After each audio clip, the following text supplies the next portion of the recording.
आज रानी जल्दी उठ गई क्योंकि आज का दिन उसके लिए बहुत महत्वपूर्ण था। अकेलापन दूर करने के लिए अपने लिए जिन अनेक कारणों को वो घर लेकर आती थी, देखा जाए तो वो बहुत खुश भी थी और थोड़ी सी नाराज भी थी क्योंकि पिछले 7 साल की यादें उसे रात भर सोने नहीं देती थीं और अब स्वस्थ बैठने भी नहीं देती थीं। चाय का कप लेकर वह गैलरी में आकर बैठी और गुजरा हुआ कल उसकी आंखों के सामने आने लगा। बेटा, तुम्हें ऐसे नहीं जाना चाहिए था। शादी होने के बाद उसे अंत तक निभाना चाहिए। ऐसा ही समझो कि तुम्हारा नसीब ही खराब है। कोई क्या करेगा। अगर माँ बन सकती तो बात ही अलग होती। मैं माँ नहीं बन सकती, इसमें मेरी क्या गलती है? यह सब मेरे हाथों में है। क्या माँ नहीं बन सकती मतलब मैं इंसान नहीं हूँ? क्या मेरी कोई फीलिंग्स नहीं है? मिनट मिनट में मेरा अपमान करने वाले, मेरा जीना मुश्किल करने वाले लोगों के साथ मैं ज़िंदगी कैसे बताऊं? वह जो कहेंगे वह सुनना।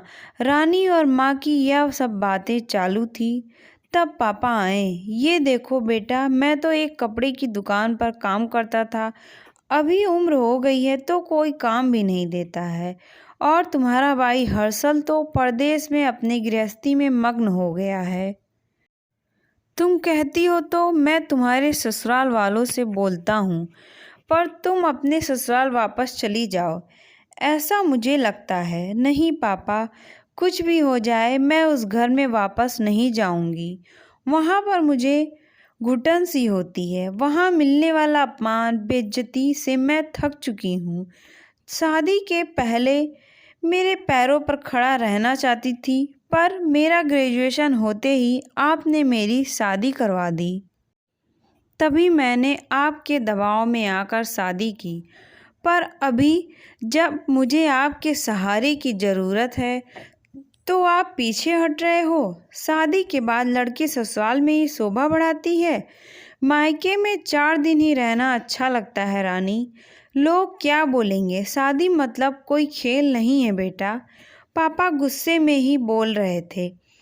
उस घर वापस जाना अब मुमकिन नहीं है पापा। मैं आने के पहले से ही डिवोर्स पेपर पर सिग्नेचर करके आई थी, क्योंकि उन लोगों को सिर्फ मुझसे बच्चा चाहिए था जो मैं उन्हें नहीं दे सकती। अरे इतना बड़ा निर्णय लेने से पहले हमें एक बार पूछना तो चाहिए था ना। जन्मदाता हैं हम तुम्हारे।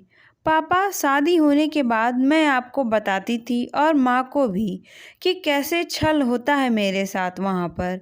2 साल में कभी मुझे मेरे मन मुताबिक रहने नहीं दिया। जब मेरी रिपोर्ट आई और समझा कि मैं कभी नहीं माँ बन सकती, तो वैसे ही उन लोगों ने मुझे अपने असली रंग चालू कर दिया। कैसे रहूँगी मैं ऐसे वातावरण में? और इस सब से भागकर अपनी ज़िंदगी ख़त्म करने वालों में से मैं नहीं थी। यह देखो बेटा, हर्षल ने दिए हुए पैसे से ही मेरा और तुम्हारी माँ का जैसे तैसे खर्चा चलता है। उसमें तुम्हारा खर्चा उठाना थोड़ा सा कठिन होगा। डिवोर्स पेपर पर साइन करने से पहले इन सब का विचार मैंने किया था। मेरे पास के सोने के गहने लेकर मैं आई हूँ और एजुकेशन लोन निकालकर मैं 6 महीने का एक कोर्स करने वाली हूँ, जिसकी आज मार्केट में बहुत ज़रूरत है। उसके बाद मुझे अच्छी कंपनी में नौकरी मिल सकती है। मैं आपके ऊपर आर्थिक बोझ नहीं डालूंगी पापा। मुझे जीवन जीना है, संघर्ष करूंगी और कमाऊंगी। विश्वास कीजिए मेरा। सब लोग क्या बोलेंगे बेटा? क्या जवाब दोगी उन्हें? माँ आंखों का पानी छुपाते हुए बोली। माँ बोलती थी कि वक्त आया तो सच क्या है बोल देना चाहिए। जब मुझे ससुराल में जानवरों के जैसा बर्ताव हो रहा था तब कहाँ गए थे यह लोग? समाज में बड़ा करो, शादी कर दो, बस इतनी ही जिम्मेदारी समझते हैं। बेटियों को बड़ा करके योग्य पढ़ाई देकर खुद के पैरों पर खड़ा करना यह माता पिता की ही जिम्मेदारी होती है। ताकि आगे जाकर कभी खराब हालात हो तो उसे इस्तेमाल कर सकें। तय किए मुताबिक रानी ने 6 महीने का कोर्स किया और तुरंत उसे एक अच्छी कंपनी में काम भी मिल गया। वो बहुत खुश हो गई थी। सब अच्छा चल रहा था। बीच में छुट्टी लेकर माता पिता को नज़दीक रहने वाले पर्यटन जगह पर घुमाने लेकर जाती थी।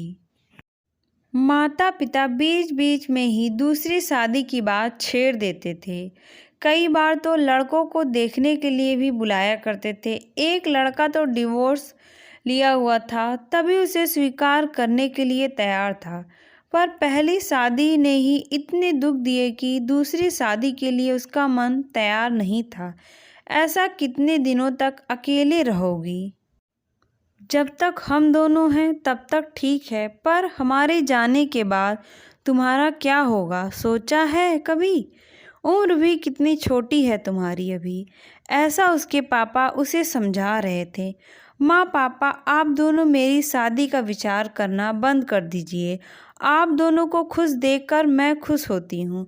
मेरे दोस्त सहेलियाँ हैं ना मेरे साथ, क्यों करनी है दूसरी शादी? भला इतना आसान नहीं है बेटा, एक उम्र के बाद अकेलापन खाने के लिए दौड़ता है, माँ बोली।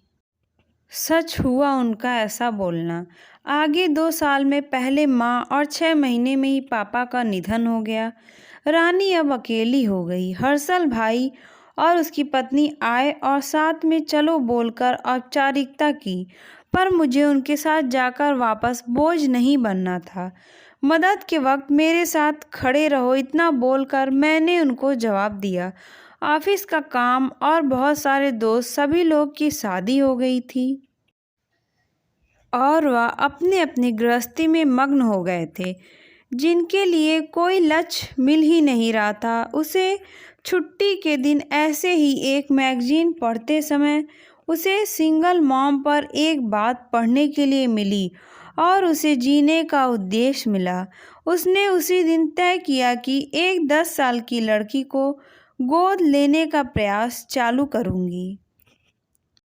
इस कहानी से हमें यह शिक्षा मिलती है कि माँ बाप को अपनी लड़कियों को इस काबिल बनाना चाहिए कि कल को कोई परेशानी हो तो उसको वो आसानी से संभाल सकें।